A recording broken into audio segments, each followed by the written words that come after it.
Thank you, Denis. Don't think I've remembered to turn the recording on once. Our next speaker is Denis Auroux, talking about Lagrangian Floer theory for trivalent graphs and HMS for curves. Okay, thank you very much. All right, so this is an update on a theme that I've been revisiting a bunch of times at various conferences, but this time I'm hoping to focus actually on what it says in the title a bit more than in previous iterations. So curves have been kind of a standard toy example. I mean, I'm thinking here mostly of curves of general type or punctured curves with many punctures or things like that. So they've been revisited many times as a test example for homological mirror symmetry. And a lot of the constructions of mirrors normally come from a higher genus curve being viewed not as a thing for itself, but as a hypersurface in some ambient space. And then one builds a mirror which depends very much on the ambient space. And then one proves HMS for the curve via the ambient space. It's generally the usual approach. And so the goal of the talk is to explain instead an idea that maybe one can try to define an intrinsic mirror by some constructions. And then because that intrinsic mirror is not a symplectic manifold in the usual sense, to study its Fourier category, we have to develop a new flavor of Lagrangian Floer theory for that setting. And so this is reporting on joint work in progress with Efimov and Katsarkov. All right, so what's the starting point? Well, let's start with a discussion of how one normally builds mirrors to curves. And I'll be a bit quick because I do want to just get to examples mostly, but just to set the stage again. So normally one starts from a hypersurface or a complete intersection in, say, the open torus k star to the n for some field, which for me, I will be mostly working over the Novikov field. If that bothers you, you can think of this as a degenerating family of complex hypersurfaces, either in C star to the n or in a toric variety. So they're defined by a family or by a non-Archimedean Laurent polynomial, some finite sum of monomials with coefficients involving this parameter t. And then there's a construction which produces a candidate mirror Landau-Ginzburg model. And that Landau-Ginzburg model in this setting is going to be a toric Calabi-Yau manifold of dimension n+1 with a superpotential on it.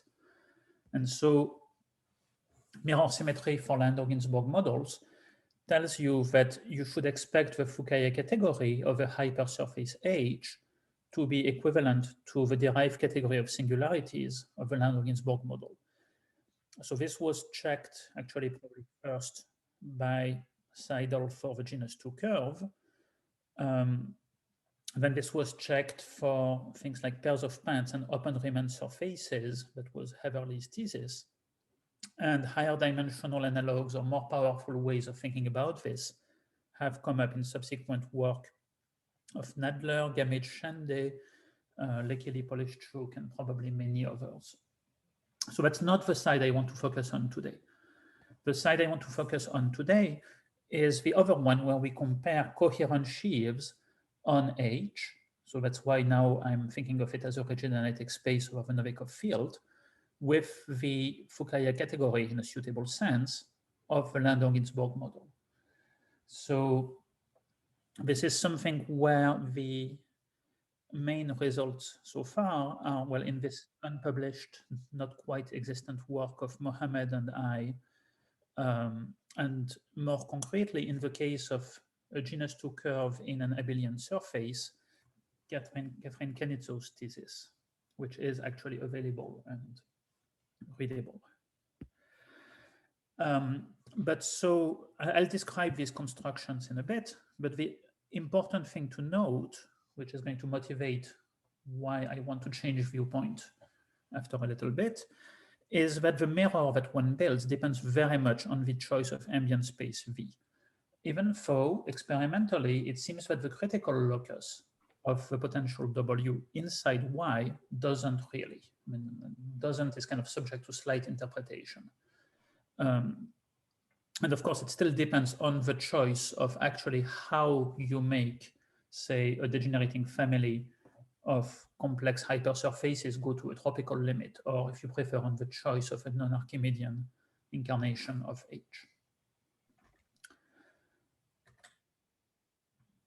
So here's a brief recap of the construction. And again, I'm going to be quick with the formulas because the goal is not to get the formulas. The goal is to show one picture, one example, explain the general pattern, and then actually go to the other story I want to get to. So the construction is based on, really, it goes back all the way to Horry and Waffer. I think the first mathematical incarnation of it was probably the thesis of Patrick Clark. And then this formulation here is probably best found in my work with Abu Zaid and Kaczarkov, or in the simultaneous work of Chan, Lau, and Leung. So you start from a hypersurface defined by a Laurent polynomial. And that Laurent polynomial is either viewed just as defining a hypersurface in the open torus over the Novikov field, or in fact, in some compactification or partial compactification to a toric variety, in which case, of course, the Newton polytope of the polynomial f needs to match the data of a toric variety. And then this becomes a section of some line bundle. So the recipe says that to find a mirror, Landau-Ginzburg mirror model, one should tropicalize f, which means just consider the function which looks at the valuation of f of x as a function of a valuation of x. So concretely, this is a piecewise linear function on Rn, which just is given by the max of a bunch of linear terms whose slopes are corresponding to the monomials in f. And then one uses this tropicalization to build a toric variety by observing that the graph of this piecewise linear function has just a bunch of facets, and what lives above the graph will be a non-compact polytope in Rn plus 1, which we can view as the moment polytope of a toric Kähler variety. And then that will carry some monomial, which vanishes to order 1 on each toric divisor. That's for the case of a hypersurface in the very affine case in Gm to the n. And otherwise, if you look inside the toric variety, then there's extra monomials, 1 for each toric divisor of V. Okay, so that's the theory at a speed that's not understandable. Let's instead do a couple of examples. So for example, the basic building block in the examples we want to consider is the pair of pants. So defined by the equation 1 plus x1 plus x2 equals 0 in c star squared or k star squared. The tropicalization of this polynomial is just going to be max of 0 xc1 xc2. And now if you try to picture in three-dimensional R3 what lives above the graph of this piecewise linear function, you'll find that, well, it has these facets, and it's actually congruent to a standard octant. So the mirror Y will just be C cubed, and this superpotential will just be, a superpotential is going to be the product of the coordinates with a sign change, which you should not worry too much about.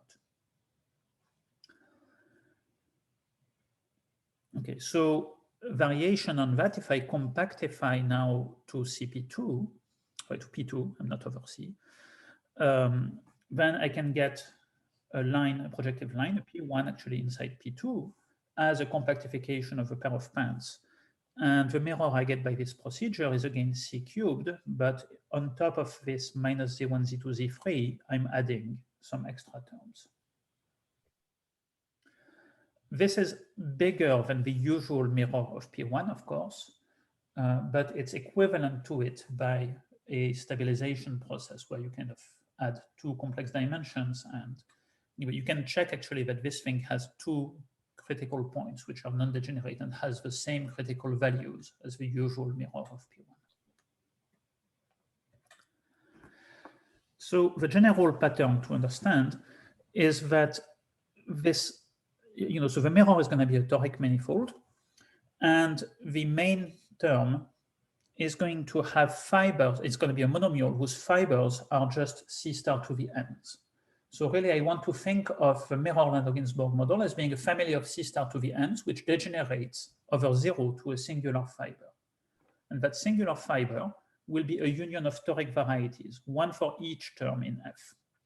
So for example, if you look at C cubed and you set Z1, Z2, Z3 equals to a constant, usually you'll get C star squared, except if you choose the constant to be 0, and then you'll get a union of the three coordinate planes. And the critical locus of W0 is going to be the union of all the codimension 2 strata, which in this case, for the pair of pants, is just the union of the three coordinate axes in C cubed. Okay, so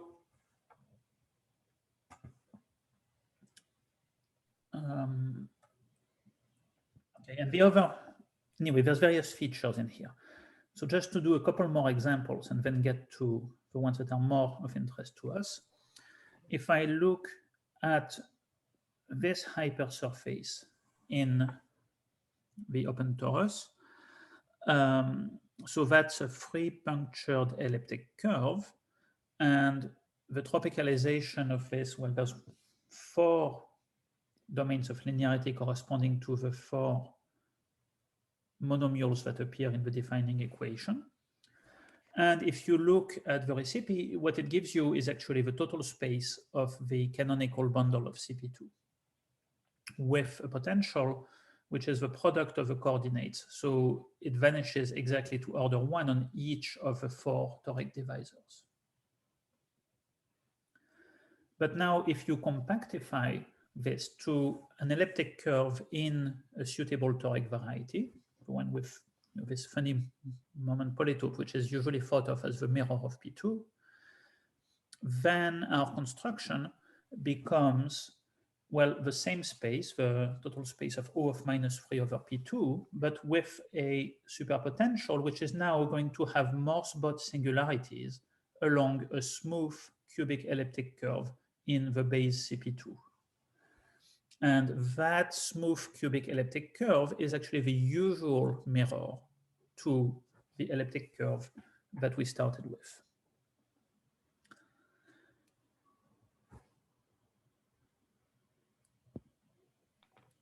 All right. So the more interesting example is going to be that of a curve of genus at least 2. And this is really where we want to go. So if we have a genus 2 curve or higher in a toric surface, we can apply the same recipe. I will not try to be explicit, but we'll find some toric threefold, toric Calabi-Yau threefold, with some superpotential on it, whose critical locus will turn out to be a trivalent configuration of CP1s meeting in triple points.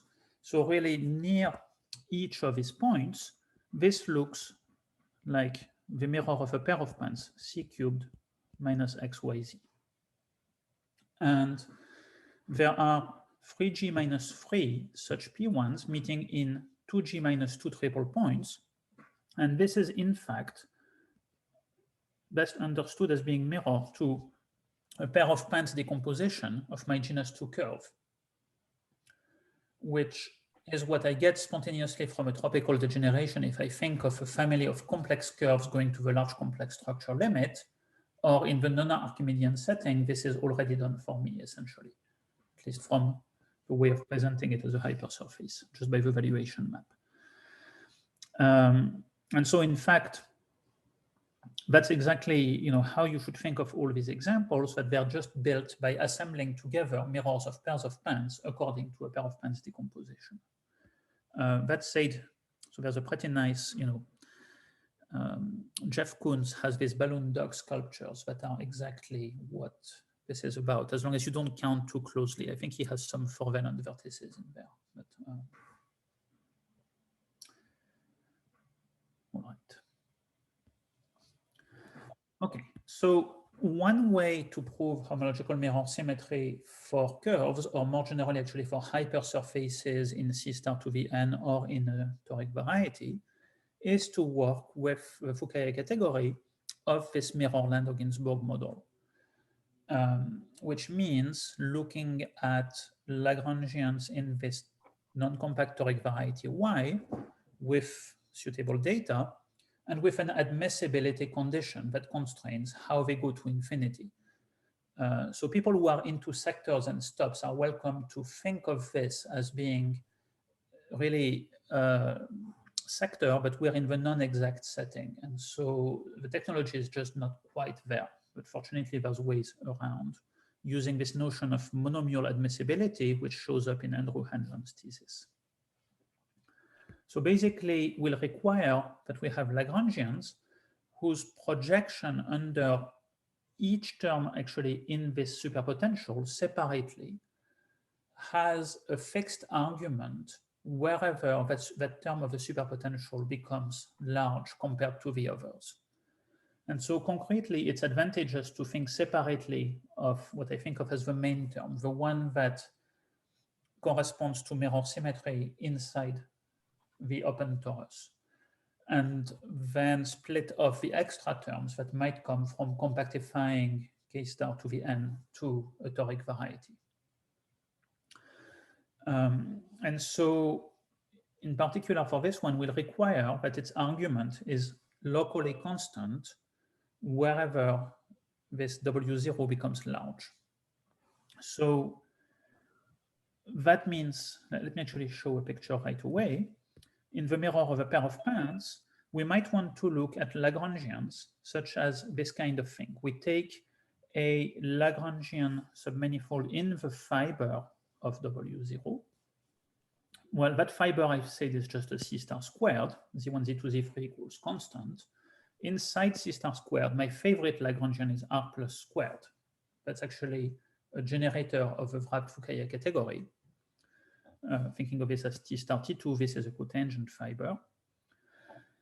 And then I parallel transport it along a U-shaped arc in the base of this Landau-Ginzburg model. And so this produces for me a Lagrangian, which in the base, the argument of W0 is going to be constant on each of the two branches near infinity. And before calculating Floer groups, I will perturb things, increase the values that this argument takes at infinity, but only pushing a little bit.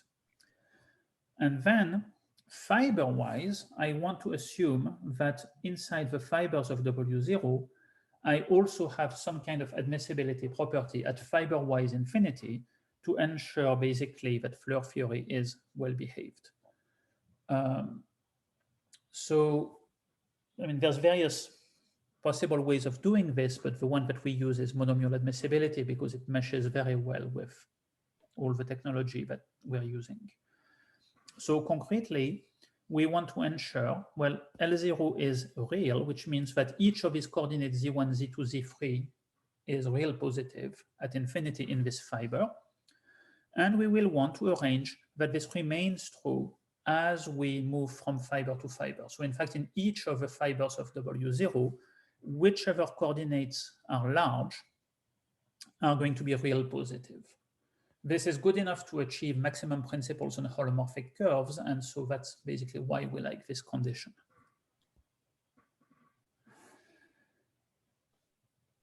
So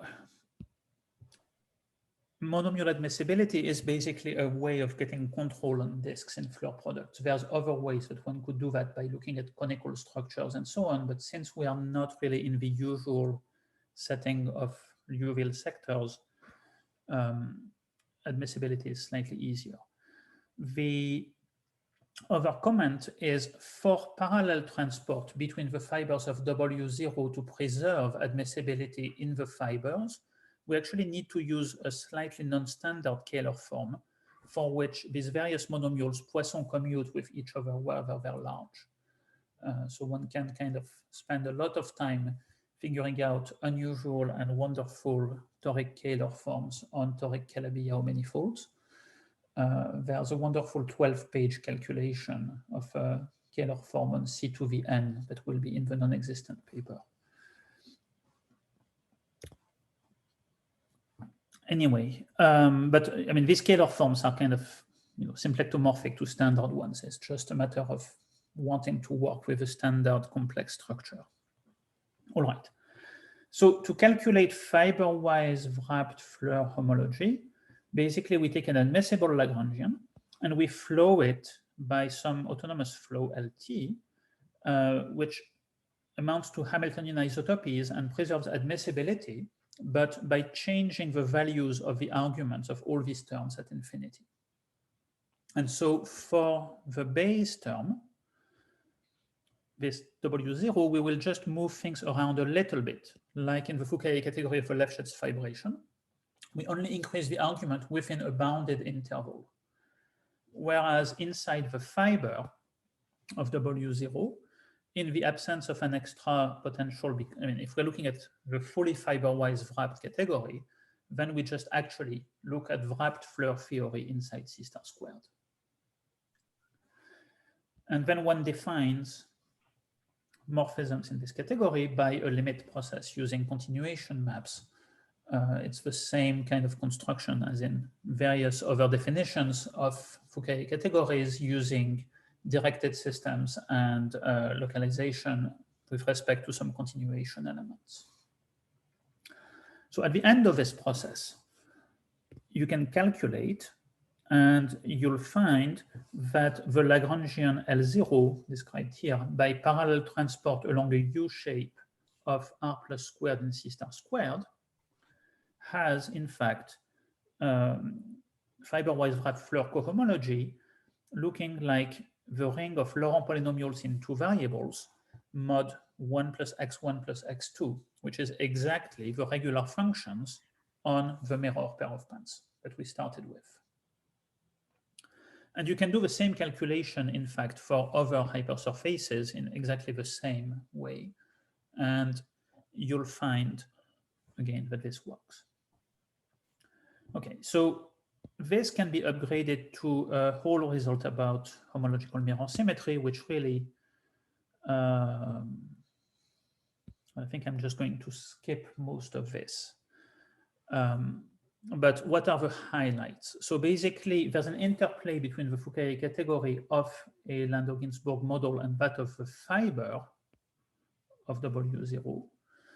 And this is very relevant because the Landau-Ginzburg model is meant to be mirrored to the hypersurface H, while the fiber of the main monomial W0 is meant to be mirrored to C star to the N, or if there's extra terms, to the toric variety V, inside which H lived. And so there's two functors between these categories. One is you take a Lagrangian in the fiber, admissible fiber-wise, and you parallel transport it over a U shape. This is just what we did to R plus squared in the example. This is mirrored to restriction from V to H. The other one is what's called the cap functor sometimes. It takes an admissible Lagrangian in Y and looks at its ends at W0 going to infinity. And this is actually usually only going to land in twisted complexes, not in actual Lagrangians, because there could be more than one end. And so these two functors are part of a spherical, they form a spherical functor, also involving the monodromy of a fibration and things like that. And this imitates, under mirror symmetry, really the inclusion and restriction functors between V and H. And so the end statement is, in fact, we have a commutative diagram of functors which proves homological mirror symmetry for hypersurfaces from homological mirror symmetry for toric varieties, just by comparing these two pictures. So there's a similar argument and theorem in Kafrin-Canezzo's thesis for the case where H is a genus 2 curve inside an abelian surface, which is essentially the same thing with a bit more calculation involved and a bit less in the way of admissibility, because abelian surfaces being compact, we don't need to worry about fiber-wise infinity and wrapping and fiber-wise admissibility.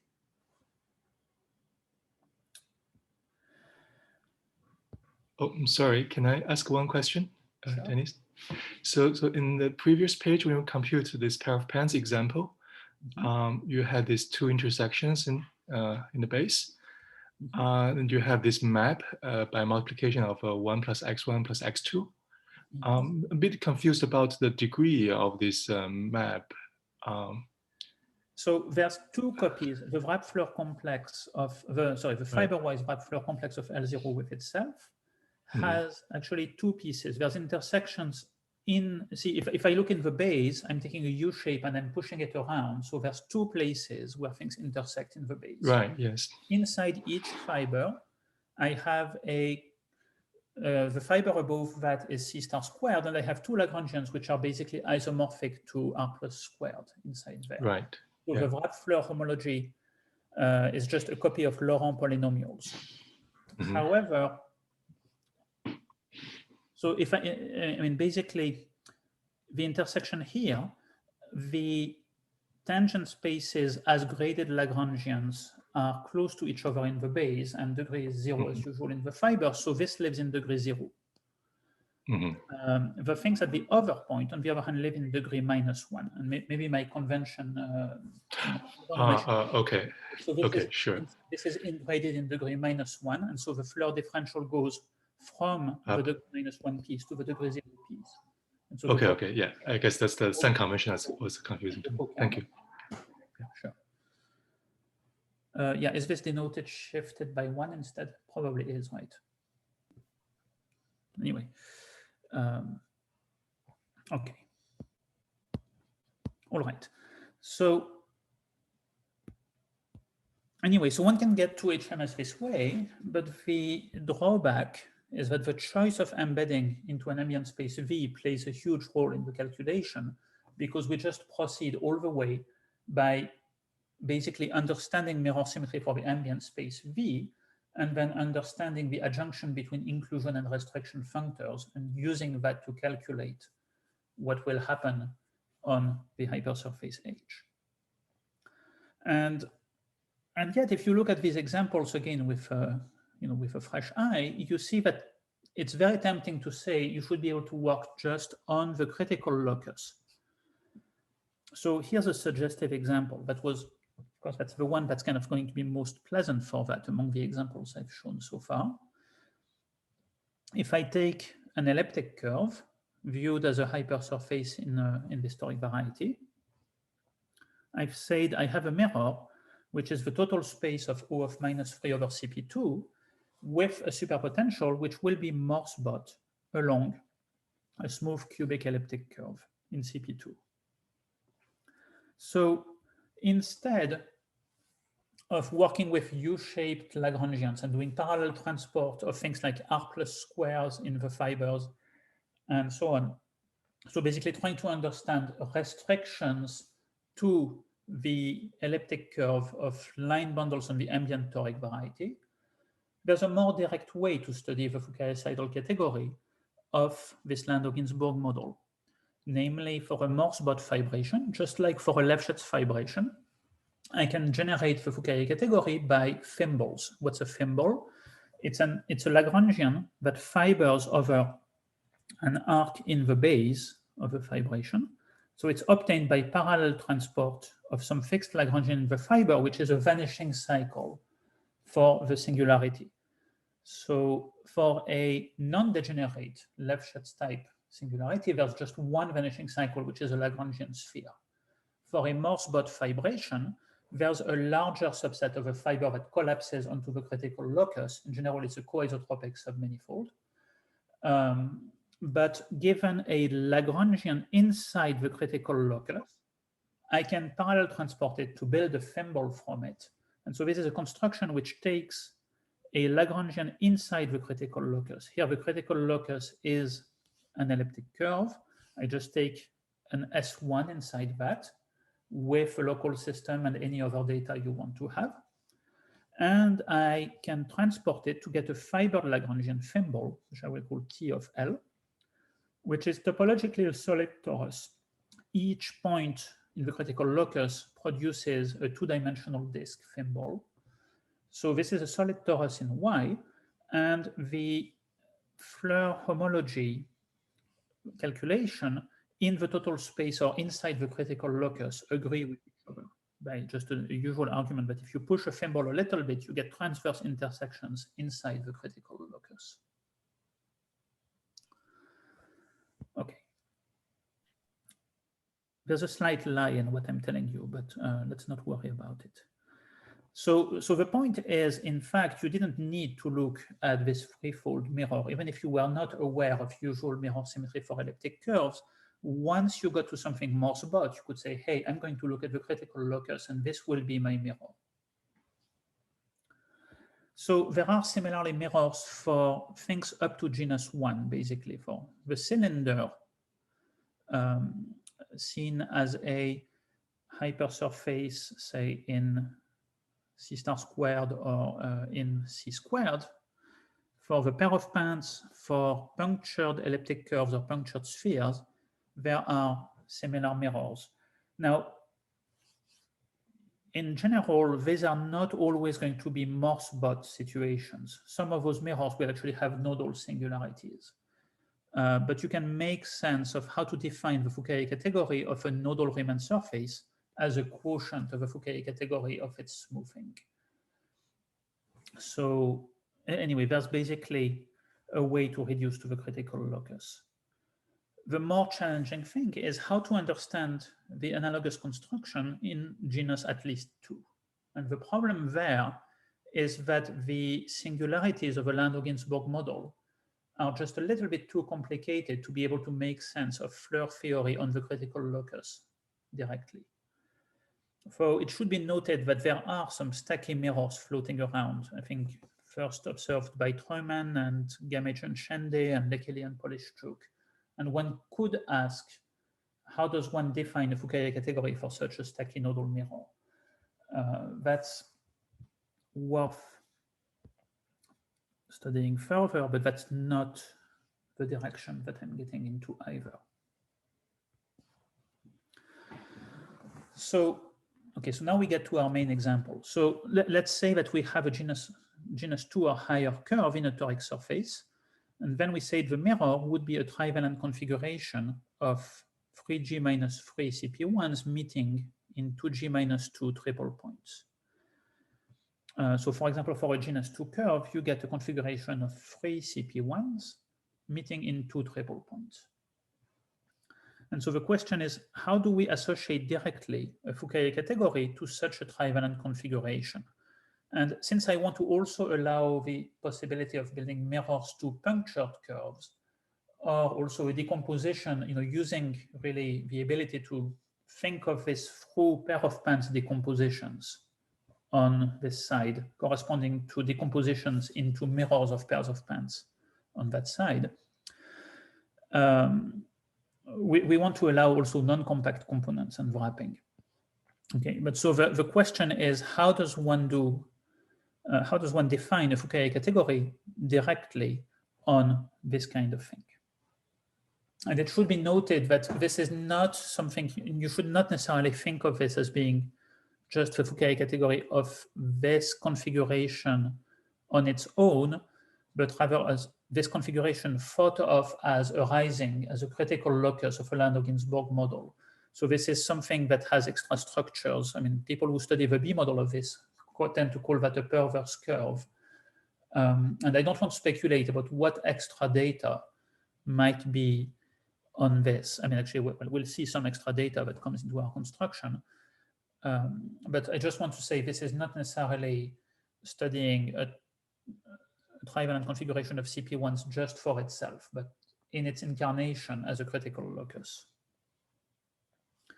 So the naive expectation we have is that we should be able to produce line bundles on our curve H as corresponding to thimbles built from trivalent graphs on the configuration. And so the toy model is the mirror of a pair of pants where the critical locus is just the union of the coordinate axes in C cubed. And so inside that, I claim if we want to understand what corresponds to the structure sheaf, and therefore, if I look at endomorphisms, the rank of functions of a pair of pants, I should be able to get this out of some kind of Vrab Floer cohomology of a trivalent Lagrangian, which is just the union of one arc inside each of my coordinate axes. Okay, so why am I saying this? Let's dig a little bit into the geometry. So remember in the previous construction I explained at the beginning, mirrors to line bundles on a curve are actually obtained by viewing the line bundle on the curve as the restriction of a line bundle on the ambient space, and then doing a parallel transport around a U-shaped thing.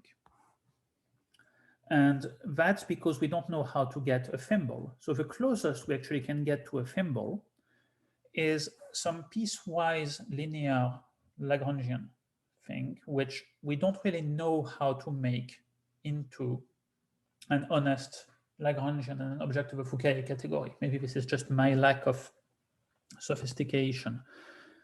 But the observation is, if we just take the union of the coordinate of the real positive parts of the coordinate axis in C cubed, and we parallel transport. So away from the origin, we have Morse-Bot singularities. So in fact, each coordinate axis separately parallel transports to give me a solid cylinder, like R plus times D squared, whose boundary is just a cylinder inside the fiber. Remember the regular fiber here, Z1, Z2, Z3 equals constant, looks like C star squared. And I can get three different cylinders out of parallel transport of these three legs. What happens at the origin is that the vanishing cycle for that is actually a 2 torus. It's the core T2 inside this C star squared. So each of the cylinders attaches onto the T2 along some loop. But these loops, of course, don't match. However, they match in homology. So what you can do is you can build now a 2-chain on the torus, which together with the cylinders will give you a piecewise Lagrangian. The unfortunate thing is we don't really know how to, we have this Lagrangian thimble piecewise smooth, and we don't really know how to turn it into an object of a Fouquet category. Or rather, we do, but not into an object of Fouquet category that's supported just on a smooth Lagrangian that lives near here. But what is quite remarkable is that the vanishing cycle, so the thing that lives here, this piecewise linear Lagrangian inside C star squared does have a nice smoothing, which is something called the tropical Lagrangian pair of pants. So this is something that was constructed pretty much simultaneously and independently by Matesi, Michalkin, and Jeff Hicks. And it's a smooth Lagrangian pair of pants inside C star squared, whose projection, if you want, under the log map, looks like the amoeba of a pair of pants rather than just a trivalent graph. Of course, you could cheat and just build it by hyperkähler rotation from a complex pair of pants, but that's not the goal of the constructions. And what's nice, moreover, is that this smooth Lagrangian tropical pair of pants is indeed isomorphic to cap cup of R plus squared, which is, this is fancy. This is a way of saying the inclusion push forward of the restriction of the structure sheaf of C star squared, which is just, if you unroll all this, this means this is just the inclusion push forward of O of H as a sheaf on the ambient space K star squared. And moreover, the way that Higgs constructs these things, probably the others too, but that's the one I'm most familiar with, is compatible with wrapping and with homological mirror symmetry. So now if you think of how to calculate Homs between Lefschetz thimbles in a Fourier-sidal category, the usual thing to do is you perturb so that all the intersections are just at the critical point. And then you can say, oh, this reduces to Floer theory in the critical locus.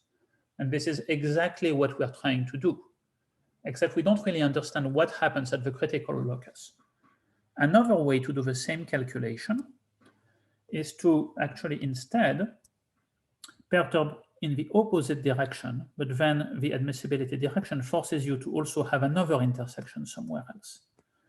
And what you will find is that you have now two parts to the Floer complex with a differential between them, which goes from here to here, I believe. Yes. And in fact, this differential is typically surjective, and the Floer cohomology ends up being 1/2 of a Floer theory inside this fiber. So the key point is that the Homs in the fiber-wise Vrab-Fourier category between the mythical thimble object ends up being 1/2 of the wrapped Floer cohomology of the vanishing cycle inside the fiber. And so, for example, in this affine case for the pair of pants, we just want the degree 0 part of the wrapped Floer cohomology of the Lagrangian pair of pants in C star squared. And so this is basically what our discussion of Lagrangians on trivalent configurations will be secretly computing. You should imagine that we are forcing a version of Floer theory on the critical locus to be just there as a shadow of 1/2 of Floer theory for the vanishing cycles that you would build in a nearby fiber. So the point of doing this is that, well, we actually really want to work directly on the critical locus, and that the calculations will be a lot easier because, in fact, I can describe for you a formula for how to do Floer theory in this trivalent locus, which is supposed to be some kind of shadow of this calculation of a Vrab Floer cohomology of a pair of pants in C star squared. And I'm actually unable to carry out the latter calculation explicitly to the end. I can get enough features of the answer to justify what I'm going to tell you, but I can't actually work out all the details, and that will show at some point. All right. So having said that, let's try to explain the definition of the construction we want to make. So what are the features we need to see? So let's look again at the example of a pair of pants. We look at L0, which is the union of the three real positive parts of a coordinate axis, and its Vrab Floer cohomology. So first of all, as usual when wrapping, we should be seeing infinite series of generators in each of the cylindrical ends. So there's 3 infinite sequences of generators in the cylindrical ends, and then you can ask, what should we have here in the middle? And the claim is by working the analogy, by working out the calculation actually for the Lagrangian pair of pants, we find that there should be 1 generator of degree 0 at the vertex. So the rule we'll make for wrapping is we'll push things in the positive direction, including a slight positive push-off at the vertex to make all the legs of a perturbed Lagrangian go slightly counterclockwise from the initial one. So these red dots, these intersection points, should give an additive basis of a Floer complex. Therefore, they should give an additive basis of a ring of functions on the pair of pants H. The next thing we can figure out is how do these functions evaluate at points? So for that, we want to look at Lagrangians, which are just circles, S1s, inside the legs. And we should keep in mind that really these Lagrangians bound holomorphic disks that we see like here, but we want to ignore that. Somehow this holomorphic disk is just not going to show up for us. And the reason for that, if you want, is that in the tropical Lagrangian pants model, well, we are actually looking at an exact Lagrangian in C star squared, and the point corresponds to the thimble on this kind of thing. And now this is actually indeed an obstructed Lagrangian. It needs to be equipped with a bounding cochain to be an object of a Fourier category. But what I see after restricting to C star squared no longer has any holomorphic disks on it. It does carry the bounding cochain, which deforms, basically, you should think of this as being a T2 with a local system that is actually flat, but does not extend to a flat connection on the solid torus that it bounds. And that's what the bounding cochain does for you. It deforms the local system. Anyway, so now the next observation is you can evaluate these Floer generators in the endomorphisms of L0 at points by doing a Floer product between L0, a perturbed copy of L0, and this Lagrangian, which is mirrored to a point. So what you want to do is calculate the structure coefficients by thinking of these kinds of triangles like the shaded one. And what you find, okay, so there's got to be an interpretation of what's happening, which is that this Lagrangian LP is mirrored to a point on the pair of pants which lives near a puncture. And more precisely, the amount of area here between, enclosed by LP corresponds to the valuation of the coordinate, of a local coordinate near the puncture at this given point.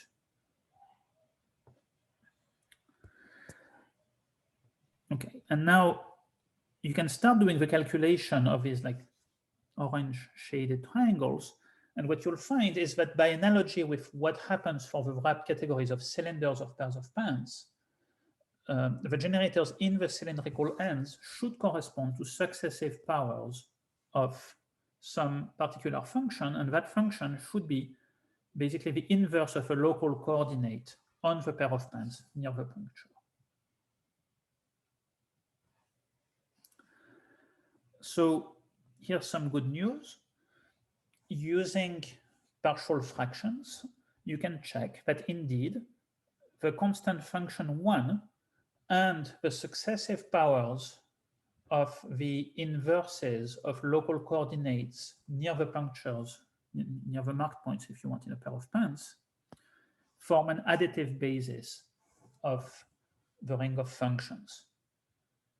That's just because a regular function on the pair of pants is a meromorphic function on P1 with poles at the 3 given points, and you can just expand by pole order at each point. However, there is no canonical local coordinate near a puncture on a pair of pants. And this is related to the fact that the manner in which this L sub P determines an object of a Fourier category actually depends on the process used to choose bounding cochains when I think of them as thimbles. I want to think of this loop, this LP, as being as standing for this whole thimble or for this vanishing cycle, but I've said it needs to be equipped with a bounding cochain. There's a choice usually called the framing in the literature on open Gromov-Witten invariance of these things, which comes up in deciding exactly how you will do that.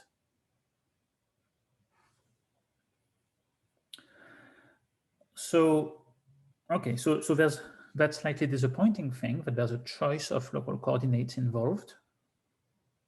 And the other thing is because, if I look now at those functions which have certain pole orders near a puncture of a pair of pants, if I expand them near the other punctures, I need to still get something non-zero. So what that means is if I take this Floer generator here, and I want to evaluate it with this L sub p, there needs to be some holomorphic triangle contributing to that, which will run all the way from this point to this LP. And this means that actually holomorphic disks have to be allowed to propagate through the vertex by entering through one leg and exiting through another one. They only go from one leg to one leg at a time. So in principle, one should be able to see these features explicitly when computing with the tropical pair of pants in C star squared. I'm not quite able to achieve that, but I can check that this has to happen just by using what's known about HMS for the tropical Lagrangian pants and reconstructing the story from there. Okay, so having said that, now what is exactly what I will call the A model data, the data we need to associate a Fourier category to a trivalent configuration of Riemann surfaces. So we need to choose a symplectic form, and the main parameter we see is the area of each component. We may also have a B field or a bulk deformation on top of that. And so the effect of that is that the weight of each P1, it's T to the area times whatever correction terms I have, will be in fact not necessarily just a pure power of a Novikov variable, but some other element with valuation AI in the Novikov field. And then I need to have a choice of this, what I will call chart data at each vertex. The chart data at the trivalent vertex is a choice of inverses of local coordinates on the pair of pants with single poles at the punctures. So I want to choose, in fact, for each puncture of the pair of pants, which I think of as P1 with 0, -1, and infinity removed, a meromorphic function which has a single pole at this puncture. And of course, because it's a meromorphic function of degree 1, it has a 0 somewhere else. And the preferred choices are those for which the 0 is actually at another puncture, and at the third puncture, it takes the value -1. So these seem to be particularly pleasant, but it's not clear that there's a good reason to limit ourselves to these. The whole story works really with any choices of such chart data.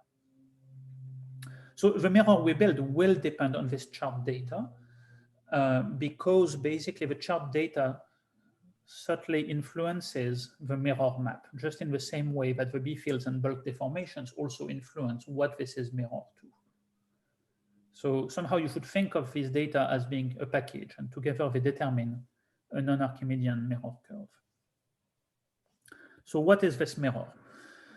Well, we want to think of a genus G curve near a maximal degeneration as being a smoothing of, in fact, a maximal nodal degeneration.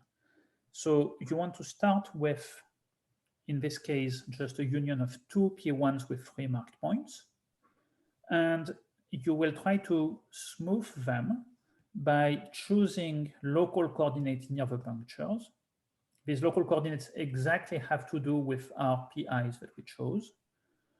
And we set the product of two coordinates to be T to the AI, the area of this P1, or more generally, the weight of the corresponding component.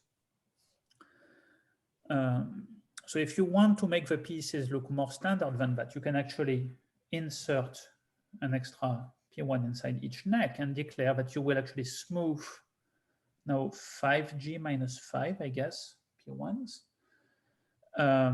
by gluing basically according to these transformation rules. So the point is, this is a recipe for producing well, basically a non-Archimedean curve out of the data that we chose over here. We are specifying a smoothing of a maximal nodal curve. Okay, so the objects of a Fourier category Well, some of them will just be smooth curves, embedded simple closed curves inside the components of this configuration sigma. These will be the ones that are mirror to skyscraper sheaves of points. They come without any surprises, really. The ones that are more surprising is these trivalent graphs, which will correspond to line bundles. So the rule is an object is a trivalent graph with one arc on each component of sigma. We need to go everywhere, and with a fixed tangent direction at the vertices. So we choose preferred directions, if you want the real positive directions, to which these arcs have to be tangent. And moreover, we choose, we equip these graphs with local systems that have been trivialized at the vertices. So essentially this thing has in principle 3 holonomies going from this point to that point along each of the 3 paths. But of course, there's only 2 independent parameters because you can change the trivialization at one vertex relative to the other. So to define the morphisms in this Foucault category, we use a Hamiltonian perturbation to rotate slightly the legs of the Lagrangians at the vertices. And if we have any non-compact ends, we also can wrap, or we wrap with stops. This can be done with wrapped ends or with stopped ends, either way. And on top of that, so the usual Floer intersections that we see are there. And then on top of that, we add 1°0 generator at each vertex. So for example, the left picture is mirror to a once punctured elliptic curve. And if I look at the endomorphisms of L0 is the blue graph. So the red one is its positive perturbation. I will find that there's generators in degree 0 in the wrapped end. There's also a generator in degree 0 at the node. And there's a generator of degree 1 somewhere else on the looped component. The picture on the right is just corresponding to O, the structure sheaf of a genus 2 curve. And now again, I have degree 0 generators at the 2 nodes, and I have degree 1 generators inside each of the 3 components. Okay, so what's the interpretation of this on the mirror? Well, we want to think of a line bundle on the mirror curve as built by gluing together standard pieces for the trivalent vertices are just O on each pair of bands. And then I want to glue those under, remember the mirror curve was going to be obtained by gluing together pairs of bands, by smoothing the nodes. And so each time I smooth the nodes, I will want to think of it, well, I want to ask, how can I smooth a line bundle on a maximally nodal curve to a line bundle on the curve I'm interested in? And the answer is there's really no obstruction to doing that here. And so whenever my object, my Lagrangian, wraps around by k turns on a P1 component on the symplectic side, this corresponds to having a degree k line bundle O of k on the P1 that I can insert in the gluing there. Or if you prefer, without inserting that P1, that means I glue together trivial bundles on the 2 components that meet there, but with a change of trivialization, which is of the kth power of the local coordinates. I'm gluing things by coordinates, setting its coordinates here. And so this is the base. And in the fiber, I will insert a twist by the kth power of these y coordinates. And so you can see indeed that, just like a quick calculation about the number of generators and the Euler characteristic, this matches what you expect for the cohomology of the structure sheaf on these various, on these 2 examples, or really any of them. You can check quickly the Riemann-Roch formula matches the Euler characteristic of the intersections between these Lagrangians. All right. So the next thing, and the last thing, given that I'm almost out of time, is that the differential and the products on this Foucault category will count rigid, by this I mean 0-dimensional families of chains or trees of perturbed holomorphic disks in sigma with boundary on my given Lagrangians attached together at the vertices of sigma. So I'm allowed to propagate, which means, for example, I can have a Floer differential from a generator X to a generator Y by starting at X in some leg around the trivalent vertex. And I just follow a holomorphic strip. It comes into my trivalent point. There, I can associate to it some sort of input degree by observing that it basically covers D1, well, in this case, just once the input leg. And then it can pass through to a different leg, in this case, the second leg of the trivalent vertex, with an output degree, which in this case, D2 equals 0. And then it propagates, and then it continues, and then it could propagate again and again and again. A finite sequence of such things is allowed, and eventually it ends at the output point.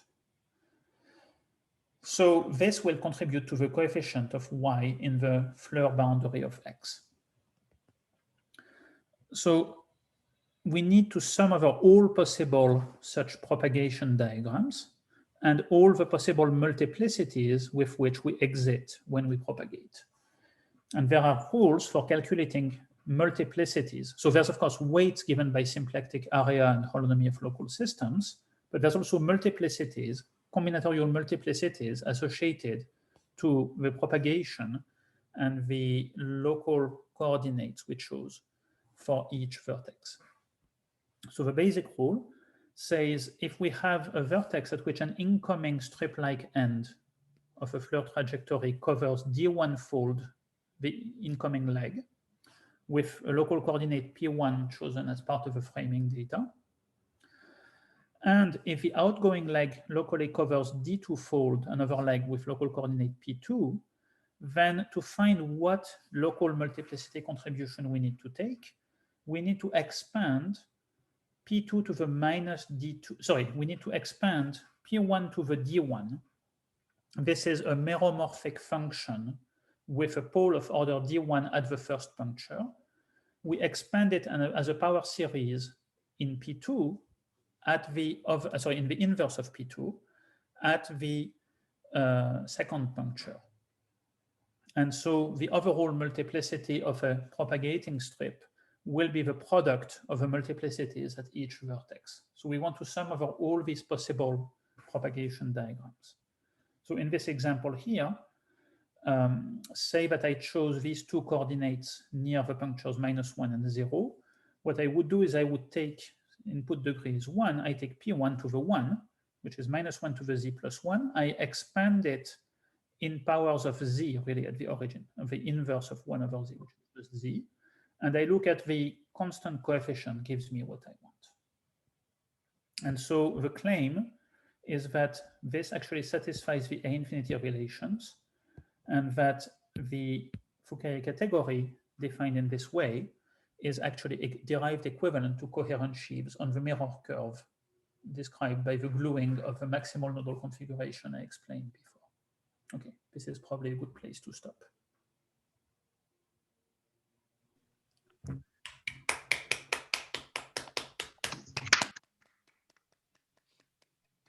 you very much, Denis. Any questions?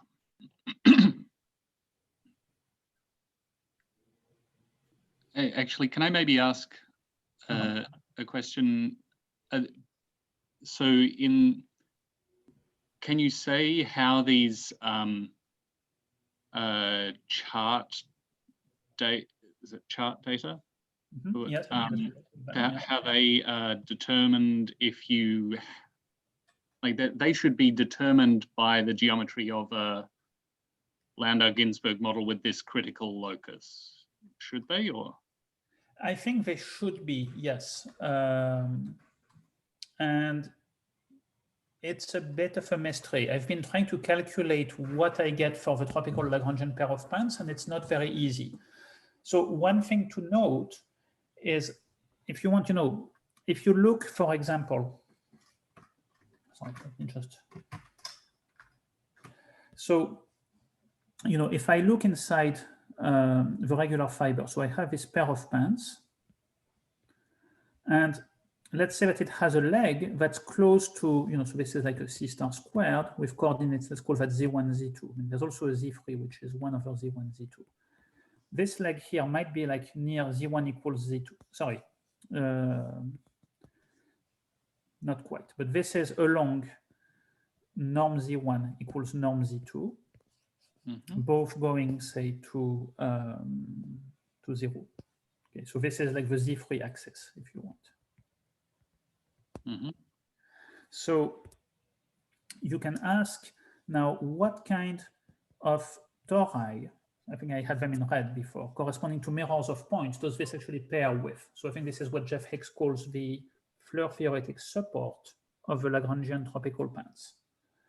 And the observation is you would think that this would be a point where the coordinates x1 and x2 on the mirror have to be equal, or actually equal up to a sign because of spin structures. And that's not true. There's actually a correction, which is due to the fact that this pair of things together bound actually a holomorphic disk that kind of lives somewhere around here. So the net effect is that you don't really know easily whether it's the x1 or the x2 holonomy that you want to think about, and they're slightly off from each other, and that kind of makes any kind of computation just very hard to unwind. So this has to do with, now if I draw this picture here, and I drew some loop here and say, oh, this corresponds to a point. Well, does this, and I have here some amount of area. So this should correspond to a point whose, where xi equals t to the area, if I don't put any extra local systems or anything. The question is, which of these two coordinates, actually to the minus area, sorry. And the question is, which of these two coordinates do I mean when I write that? There's a choice there. And so I think basically the upshot is all the pictures here, their interpretation is subtly dependent on how I lifted local systems from the trivalent configuration back to the C star squared. And that's basically why there's these choices of framing data that show up. So I've been unable to carry out through the whole computation, but I strongly suspect, the two canonical choices are to use this coordinate or that coordinate. Then there's more exotic choices which involve other monomials that have the same valuation. My guess is that these two choices respectively correspond to the two preferred choices of framing data that I was outlining, but I am not actually completely sure. The point is, despite, it's very disappointing, but I cannot actually work it out explicitly. Maybe, I'm still trying, okay, this is still work in progress. But what's maybe remarkable is that even if you just leave that open and you don't worry about it, you can still go through, define a Fourier category and prove HMS. And maybe the lesson here is, after all, this Landau-Ginzburg model C cubed and so on was the motivation for doing this. But the goal, after all, is to erase that completely from your mind. And I strongly suspect that if you take different ambient Landau-Ginzburg models for the same critical locus, what you think might be the most natural framing data in one picture might not be the most natural one for the other. So I think I'm more or less at peace with not having fixed one in advance. So I would definitely like to know, for the standard pair of pants, which one do I get? That's actually a very good question.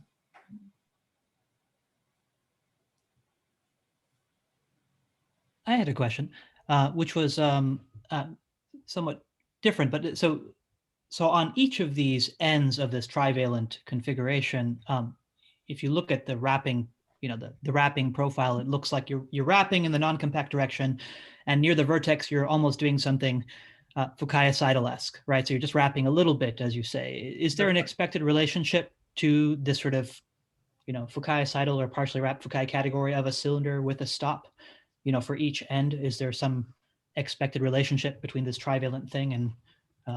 No, I don't think so. In particular, because there's no Not really. I mean, there are restriction functors that kind of cut here and insert wrapping here before the trivalent vertex. So you can restrict to a wrapped cylinder here. I do not know of a construction the other way around. I would say that would include a stopped cylinder into this. I mean, it's actually, it's a good question. Maybe there is such a thing, but I'm just not aware of one. This guy, I mean, basically, the reason that this shows up here is just because you can think of a global Hamiltonian which induces these perturbations, and that Hamiltonian needs to have a minimum somewhere if it's increasing in all the legs. And so I just see that more naturally as the minimum of my wrapping Hamiltonian. Mm-hmm. Okay, thanks. Sure. Can I ask one question? So you mentioned there's two sets of Lagrangian. One is a cap-based Lagrangian that lives in ambient space. One is a singular trivalent graph. Mm-hmm. For example, even in the simplest case, the pair of pants, and with this L0 cap of the little L0, what was the actual dictionary? Like, how do you get this trivalent? So the dictionary is, if I look at cap of little L0, it looks kind of like this. Like it's going to go around with R plus squares everywhere. Right, yeah. The observation is those two ends, actually, what happens is the mapping cone, these are two copies of R plus squared, the tropical Lagrangian pair of pants, this is very apparent in Jeff Hicks' construction of it, shows up as a symmetric difference operation which implements the mapping cone between these two copies of R plus squared. And in fact, this comes from a Lagrangian cobordism. So there's a picture where you take your R plus squared and you don't stop at the U-shaped thing. Then you make the legs cross each other. This is going to be immersed here. And then you do a Lagrangian surgery cobordism. And here you're going to end up exactly with the Lagrangian tropical pants. So in fact, you can replace, I mean, basically the U-shaped Lagrangian is isomorphic to an immersed Lagrangian in which the main end at infinity is the tropical Lagrangian pants. Now, the thing that leaves a lot to be desired is that this has self-intersections and this has a lot of extra unwanted non-compact ends because they're still your R plus squares that you're carrying in this central region here. So this is not kind of the best possible answer. But this is kind of a strong suggestion that there is some kind of object with boundary lambda, this tropical Lagrangian pants. And what we're doing is we're just brute force declaring that, hey, let's draw a picture that looks like a thimble out of the tropical Lagrangian pants. And we'll make up what we need to do on the critical fiber so that this whole story works. Okay. So just making sure I understand how the lambda tropical Lagrangian arises. So that's like the cone in the fiber of these two, the monodromy of this that's correct. R plus square. That's correct. So for people who are in this categorical language, it's the cap of cup L0. And you take this cone. The two ends of a U-shaped Lagrangian are both R plus squared, but there's a connecting differential if I try to restrict to the fiber at infinity, which counts holomorphic sections over this. So cap of a U-shaped Lagrangian is a mapping cone of these two R plus squared. And that mapping cone is geometrically implemented by the tropical Lagrangian pair of pants. Okay. So if I do not know how to construct lambda, am I still able to construct what's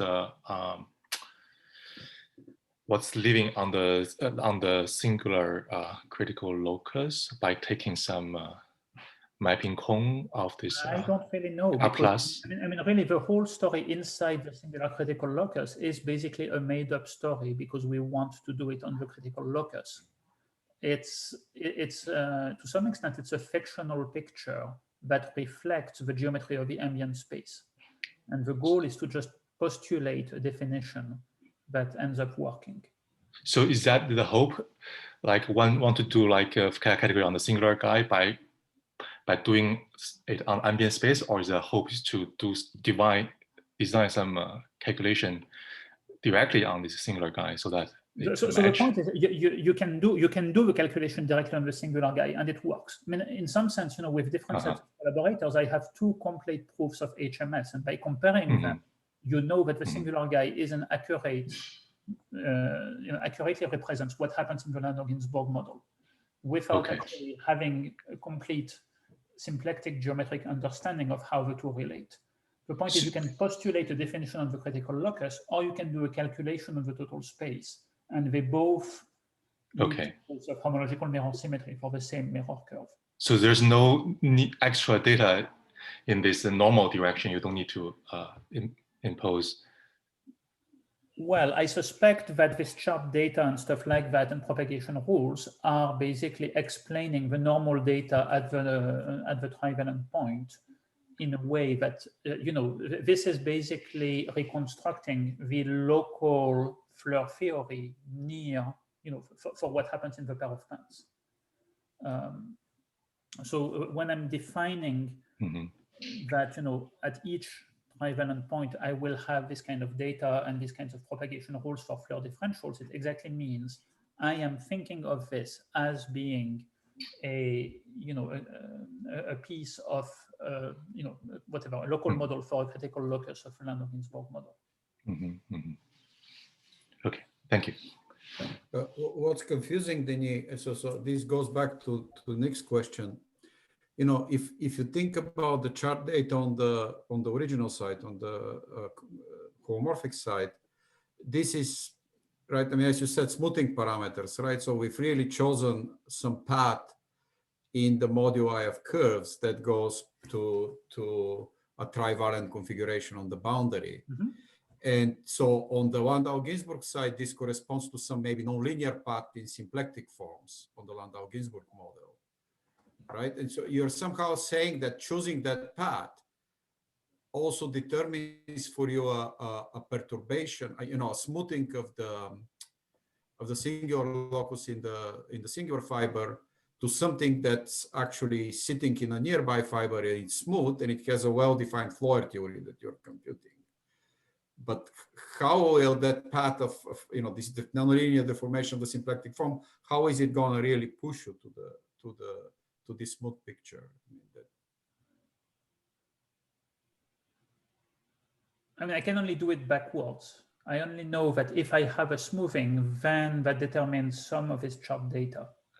But the thing to keep in mind is different choices of chart data, because they will correct things by, I mean, essentially, any choice of chart data, if I allow not just symplectic areas, but also bulk deformations, I can actually cover, I think, a neighborhood of a maximal degeneration point in the moduli space.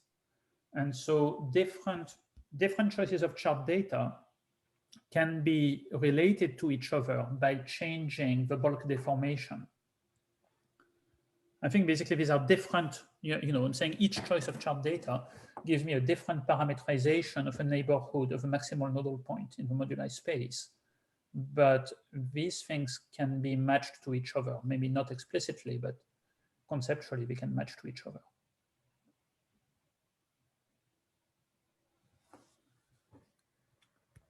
So of course, if I don't put a bulk deformation, then each choice of chart data gives me a different ray into, I mean, each choice of these things basically and chart data gives me a different ray towards the maximal nodal degeneration. And I am not convinced that we have any preferred rays in the way that one has in less exotic settings.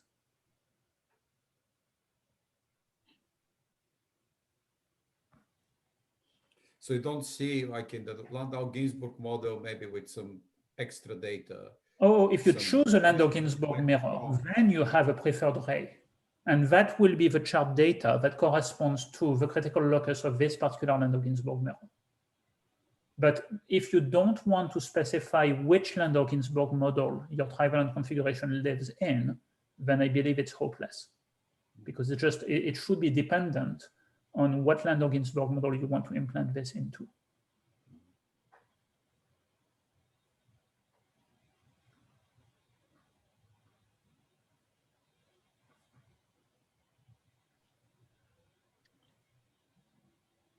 Okay. Anyway, maybe we should. Yeah, maybe we should break, let people get food and something, and